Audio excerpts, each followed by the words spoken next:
those examples you gave about deployment previously, like you still have to solve problems. You still got to focus on where you can reduce effort for customers. But now all of a sudden we have a great weapon that we can apply, but the same principles hold true.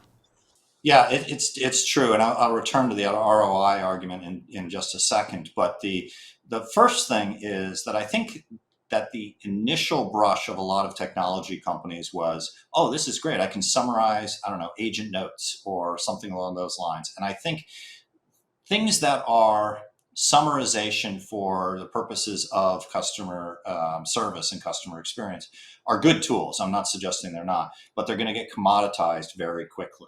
The analogy I draw is many years ago, you used to have to buy the spell checker and plug it into your word processor, and now it's just a commodity. Everybody expects even your web browser to have a spell checker. And the fact of the matter is that for what I would call baseline generative AI, that's going to be true as well. So people who are betting the farm on that, I think, are going to get disrupted.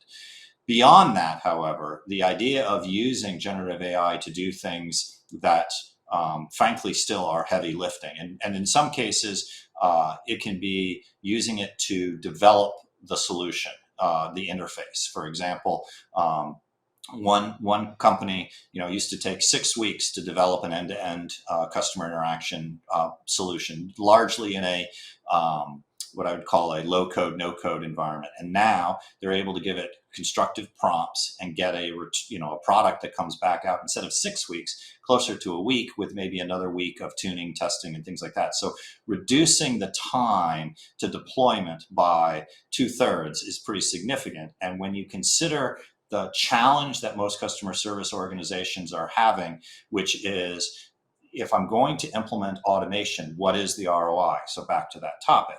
And so if you think about a Pareto curve of call types, where you have the most voluminous and easiest ones on the one end, and it sort of goes down from there in terms of volume and complexity, there's a point at which the ROI doesn't make any sense. And what I mean by that is it's just cheaper to throw agents at it and to have the few number of calls. Whereas as the cost comes down for deploying those solutions, the ROI means that you're going to get further on down that. So that's the first element of disruption that's going to occur there, is just strictly taking the tools, the capabilities, and creating more automation, which is not a direct interface. The direct interface is the conversation where you're really having a back and forth conversation with somebody. There's been lots of examples of this where customer service, it's less customer service, it's more like sales and things like that, because what you'll notice is missing from most of those is any back end transaction that's interfacing with the generative part of the conversation. So there's a lot, those are 3 topics, but there's probably 20 in there in terms of places to really disrupt the customer service call center industry. And, I don't know what the timeline is. That's a great, question. But certainly within the next 10 years, that industry is going to look entirely different.